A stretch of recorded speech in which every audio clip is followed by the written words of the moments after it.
Durante el medioevo, en un pequeño reino de Europa central, vivía un escritor que gozaba de cierta fama entre los pocos letrados que allí habitaban.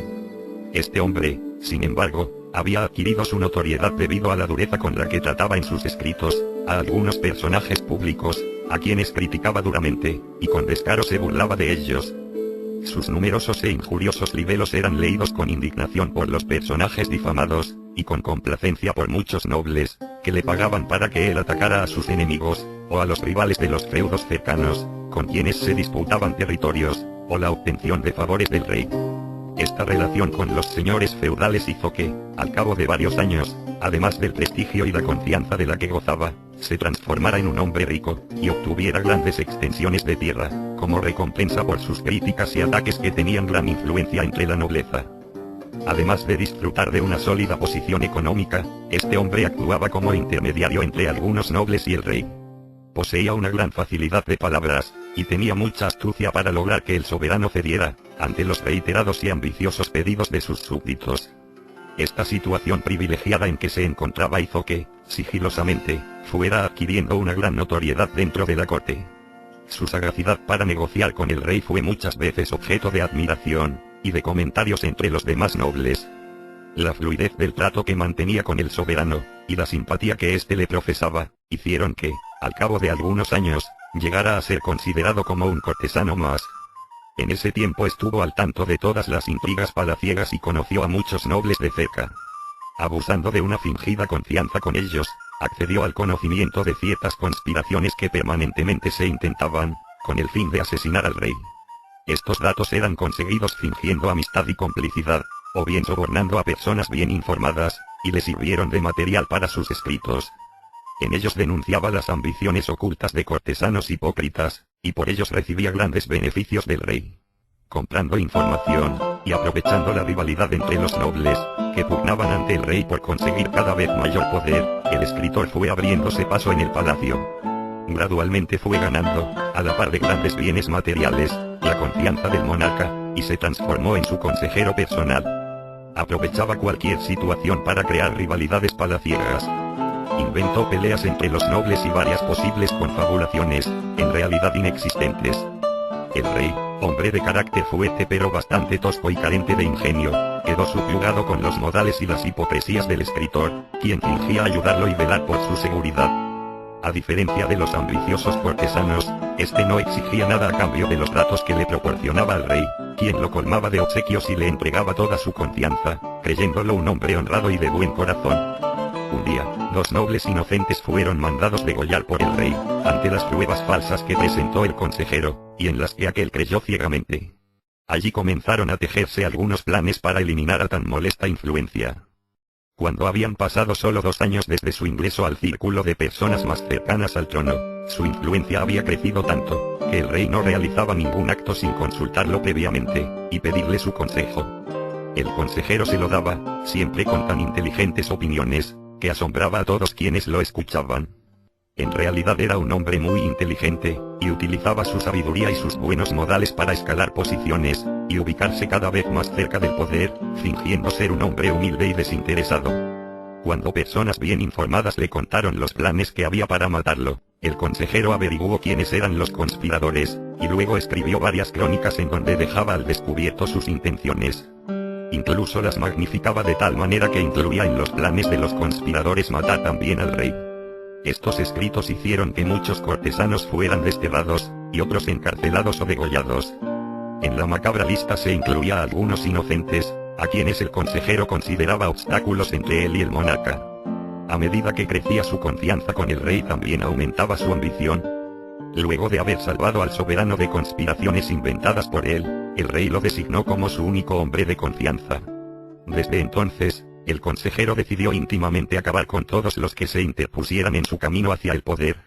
Sus denuncias estrepitosas y sus escritos lapidarios hicieron que, en menos de 2 meses, fueran ajusticiados más de 20 falsos conspiradores. Y que el rústico e ignorante rey creyera más en su consejero que en cualquier otra persona del reino. Al ser el hombre de confianza del rey, comenzó a gozar de una enorme riqueza. Y siguió empecinadamente, derribando a todos quienes intentasen ocupar su lugar. Mientras él permaneció cerca del trono, fueron muertos más nobles por traición que en los anteriores 100 años. Maravillado por el fiel colaborador que creía tener, el rey lo envió a negociar a un reino vecino algunos territorios que, desde hacía mucho tiempo, estaban en disputa. El reino vecino era considerablemente más grande, y su soberano era un hombre muy suspicaz, y de una vasta cultura. A poco de conversar con el emisario descubrió sus fingidas buenas intenciones, y sus modales hipócritas, que escondían a un hombre perverso y ambicioso. El rey le había dado a su consejero claras indicaciones sobre su negativa a ceder los territorios en pugna. En su tosco y simple modo de pensar, suponía que el rey vecino no tendría coraje como para declararle la guerra. Al contrario de lo que suponía, el rey vecino se mostró inflexible ante el consejero. Sabía que contaba con hombres suficientes como para vencer a su rival, y quedarse con su reino. Y esto era lo que en realidad pretendía hacer. Sin embargo, no dio a conocer sus intenciones y se limitó a expresar su negativa a ceder las tierras en disputa.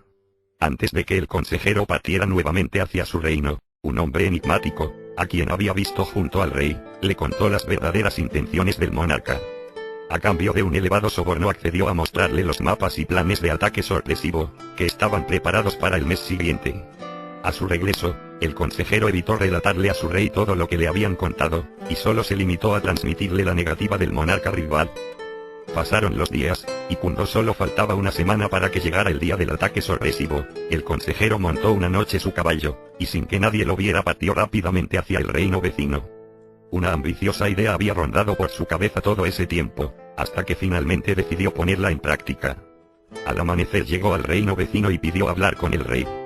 Con palabras ampulosas y frases grandilocuentes, le dijo enérgicamente que estaba enterado del ataque que pensaba dar a su reino, por sorpresa. El rey rival se mostró sorprendido, y sin poder sospechar quién era el traidor, negó al visitante que hubiera tal plan.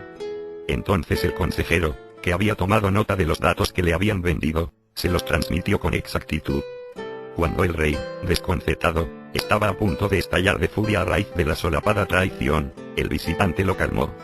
Luego le preguntó cuánto le costaría reunir a sus soldados y las armas, y cuán grandes creía que serían los gastos de la guerra, en el mejor de los casos. El rey rival, sin comprender qué era lo que el emisario quería saber, le dijo una cifra que consideraba probable. El consejero quedó unos minutos en silencio, y luego, para su asombro absoluto y desorientación total, se acercó imprudentemente a él y le dijo en voz baja: «Pues bien, os haré un trato. Por la mitad de esa suma os ofrezco matar a mi rey con mis propias manos, ese mismo día. Así podréis sitiar el reino y tomar el trono, sin mancharos con sangre vuestras dignas ropas». El monarca quedó pasmado ante la insólita proposición que recibió. Al ser presionado nerviosamente por el consejero para que le diera una respuesta, y sin poder salir aún de su asombro, le pidió con desconfianza que le diera mayores detalles de su plan. Entonces el traidor, con su envolvente y soberbia manera de hablar, le dijo que su rey le había expropiado sus tierras. Y que él, por una cuestión de honor, quería vengar la afrenta. Ante la gran expresividad y la forma elocuente con que relató su pérfida mentira, el rey quedó estupefacto, y aunque a regañadientes, terminó por creerle. Al ver vacilar al monarca, el visitante le pidió al rey que la noche del asesinato envíe a un soldado disfrazado, junto con él, para asegurarse de que cumpliría la promesa. Y si él no mataba a su rey, entonces el soldado podría matarlo él inmediatamente. Este plan, continuó diciendo, hacía innecesario el derramamiento de sangre, y permitiría sitiar fácilmente a un reino acéfalo y desorientado. Como paga por el servicio, el traidor exigió grandes extensiones de tierra del reino agresor, que hacía mucho ambicionaba. Además pidió que se le garantizara un salvoconducto luego del magnicidio, y un refugio en el reino rival por el resto de su vida. El rey, luego de considerar detenidamente cada punto de la petición, aceptó el trato, y le ofreció al traidor asilo perpetuo en su tierra. Le advirtió que si intentaba hacerlo caer en una trampa, sería inmediatamente ajusticiado. Luego de cerrar el trato, el consejero ensilló su caballo y regresó, ansioso, ante su rey. Con su perfidia e hipocresía, que lo habían hecho disfrutar del poder durante los años anteriores, se mostró ante su soberano más afable que nunca. Le aconsejó sobre distintos actos de gobierno, y le dijo que debía desestimar sus sospechas sobre una posible guerra con sus vecinos. Luego de una semana de falsos consejos y traidoras mentiras, que el tosco rey escuchaba con atención, y creía con fe ciega, llegó el día esperado. Durante toda esa crucial jornada, el traidor se mostró agotado, y de alguna manera, con cierta pena por lo que iba a hacer. pero lo alegraba el pensar en las incalculables riquezas que lo esperaban de por vida. Según lo acordado con el invasor, el ataque tendría lugar a medianoche. Las horas previas lo invadieron de angustia y desolación. Cuando faltaban solo 3 horas para el ataque, llegó al palacio un soldado del reino vecino, que se encontró a escondidas con el traidor, y le dijo que su rey le exigía que cumpliera su promesa de inmediato.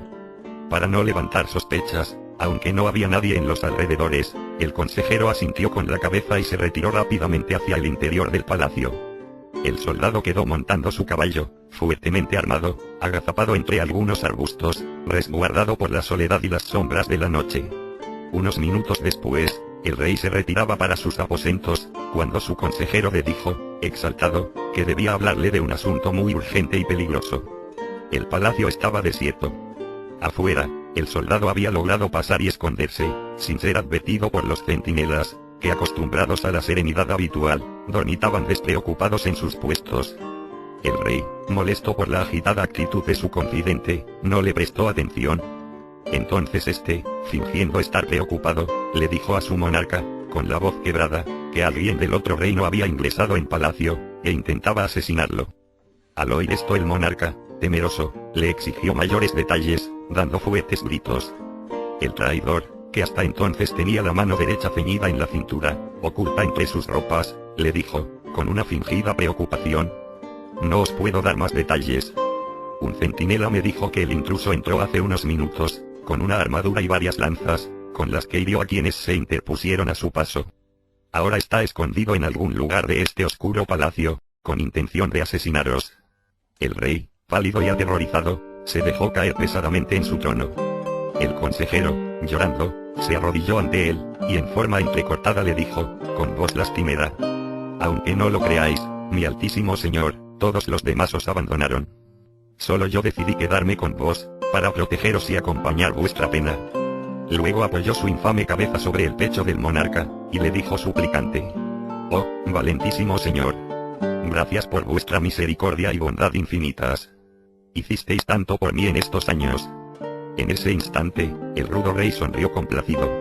El consejero agregó al instante: hicisteis tanto por mí, que ahora ya no os necesito más.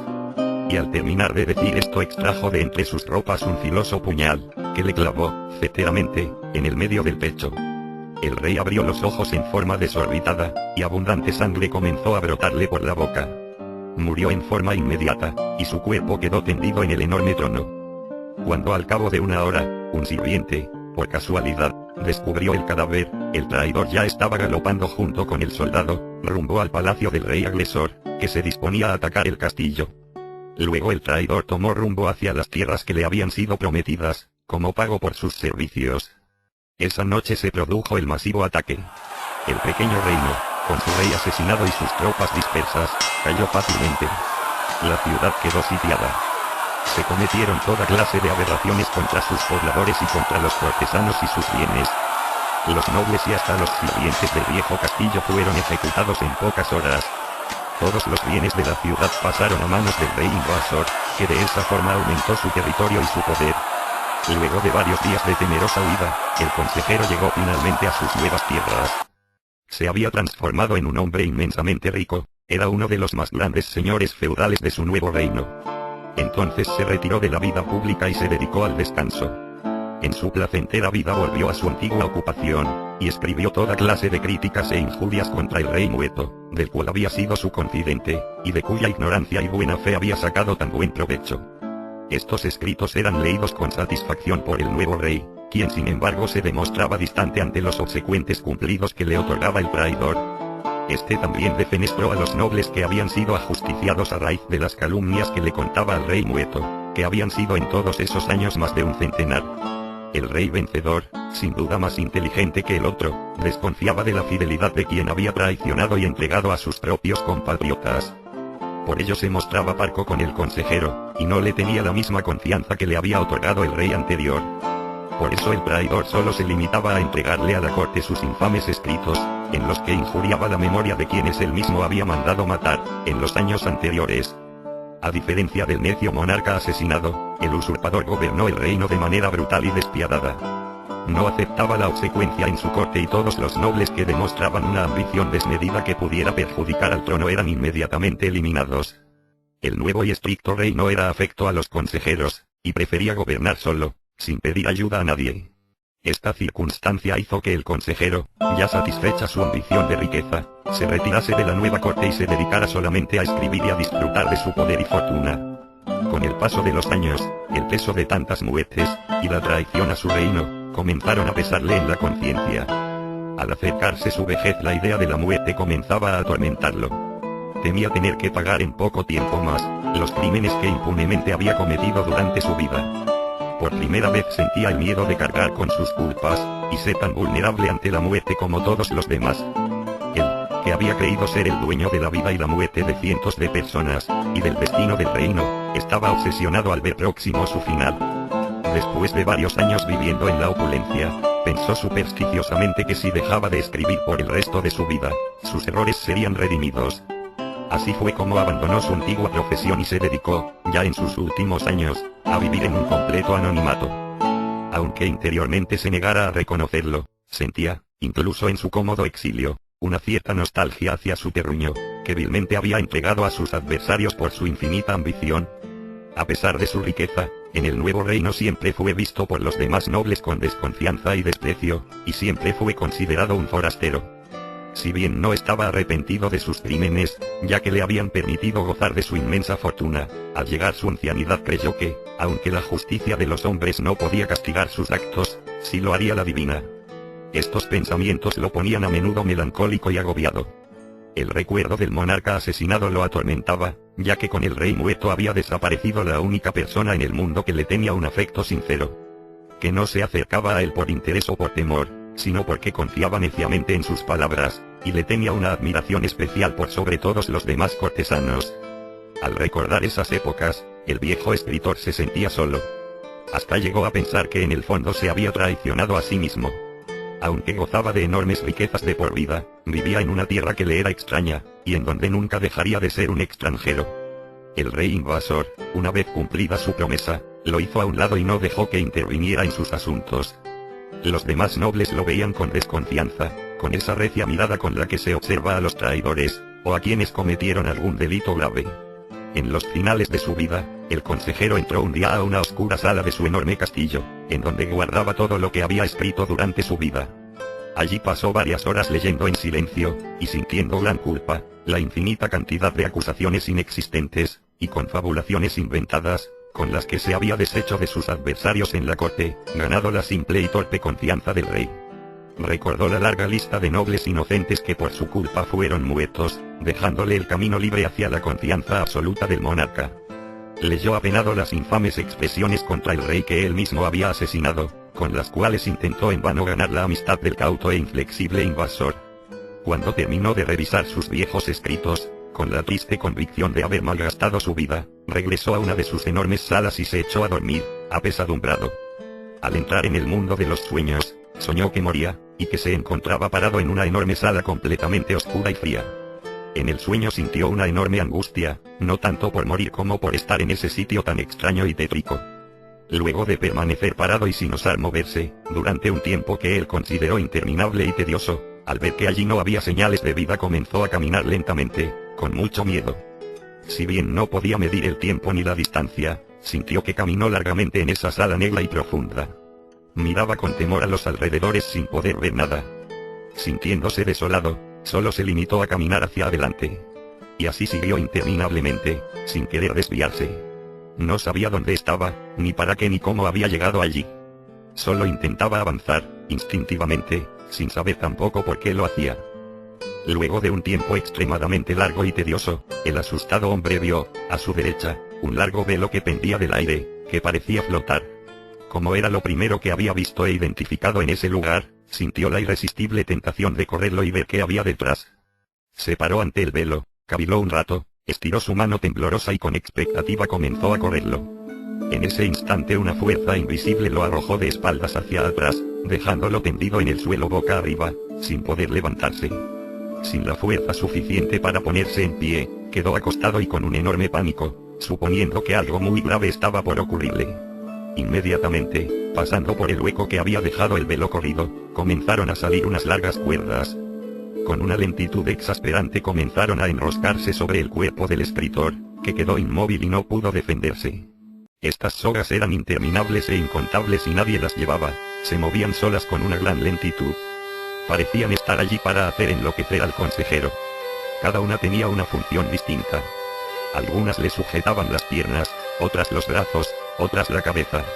Mientras tanto, otras bailaban y se retorcían ante sus ojos horrorizados. Esta macabra escena se hizo interminable para él. A cada momento aparecían más y más sogas, que se sumaban a las que ya lo ataban, y no le permitían moverse. Al cabo de un buen rato, las sogas eran tantas y tan fuertes que su cuerpo estaba completamente cubierto por ellas. Le ajustaban tanto que prácticamente no podía respirar. Ante esta situación el hombre se aterró, y comenzó a gritar con desesperación, pero nadie contestaba sus súplicas. Cuando solo sus ojos quedaban al descubierto, y seguían retorciéndose miles de sogas frente a él, las cuerdas comenzaron a tironear con extrema fuerza sus brazos y piernas, hasta quebrarlos y desgarrarlos, mientras el consejero aullaba de dolor, rogando misericordia. En ese momento, una voz grave y potente, que le pareció que venía de todos lados, le dijo con firmeza: «Misericordia pedís. Vos, maldito gusano, osáis pedir misericordia. Vos, infame traidor, cruel asesino. Matasteis a vuestro rey, entregasteis vuestra tierra a los salvajes, vendisteis a tu pueblo. Por vuestra culpa murieron cientos de personas. ¿Por qué no tuvisteis misericordia entonces? Indiferente del dolor ajeno, adulador hipócrita, ahora yo os condeno a vivir así eternamente. En esta brutal agonía, rodeado de vuestras propias calumnias». Entonces se produjo un inquietante silencio, tras el cual el hombre tuvo una visión horripilante. En todas las sogas que lo ataban y desgarraban aparecieron al instante miles de letras. Al observar con atención descubrió que eran las mismas palabras que él había escrito durante toda su vida. Aquellas por las cuales habían sido injuriados y asesinados cientos de nobles y cortesanos, con cuyas calumnias había ganado el temor de sus pares y enormes riquezas. Sus propias palabras lo laceraban y lo encadenaban eternamente, sin que él pudiera defenderse, como tampoco pudieron defenderse quienes debieron morir por su culpa. El dolor se intensificaba cada vez más, hasta que casi no podía soportarlo. Sabiendo que continuaría en ese estado para siempre, y sin poder realizar ningún movimiento, soltó un grito desesperado, que lastimó sus propios oídos, y lloró desgarradoramente. Fue entonces cuando las sogas que estaban flotando frente a sus ojos formaron lentamente un complicado nudo, que al cabo de unos instantes, tomó la forma de un enorme puñal. Quedó suspendido en el aire, frente a su aterrada mirada. Sobre la hoja del puñal estaban escritas, en pequeñas letras, las palabras injuriantes que él había pronunciado sobre el rey, luego de su muerte. Este puñal lentamente le perforó el pecho y le atravesó el cuerpo, saliéndole por la espalda, y causándole un dolor inaguantable. El consejero, extremadamente dolorido y desesperado, debió quedar así, inmóvil y prisionero de sus propias palabras, cumpliendo la condena eterna. Con un terrible grito se despertó, en medio de la noche, agitado y sudando. Quizás por superstición, o por un extraño misticismo, interpretó su sueño como una verdad inevitable. Presagiando su triste futuro, corrió por las inmensas salas de su castillo, y llegó a aquella en la que guardaba celosamente sus escritos. Antes de despuntar el alba, los siervos, que ya estaban trabajando en los sembradíos de su feudo, observaron con atención la enorme fogata que en la lejanía hacía brillar los campos, y parecía por su fulgor querer anticipar las luces del nuevo día. El escritor veía, nerviosamente, cómo iban desapareciendo los restos de su infame trabajo de tantos años. Como si el fuego, que él mismo había provocado, pudiera borrar y hacer olvidar las muertes y el dolor que esas palabras causaron, pero que continuarían permanentemente en su conciencia, limitando sus pensamientos y turbándolo en todas sus horas. Su memoria seguiría por siempre recordando los daños que había causado su ambición. Sus palabras eternamente lo encadenarían, y seguirían lesionando su conciencia. Sin embargo, y aunque se daba cuenta de ello, cuando al salir nuevamente el sol solo una montaña de cenizas quedó como indicio de sus pecados, sonrió interiormente, y sintió cierto alivio.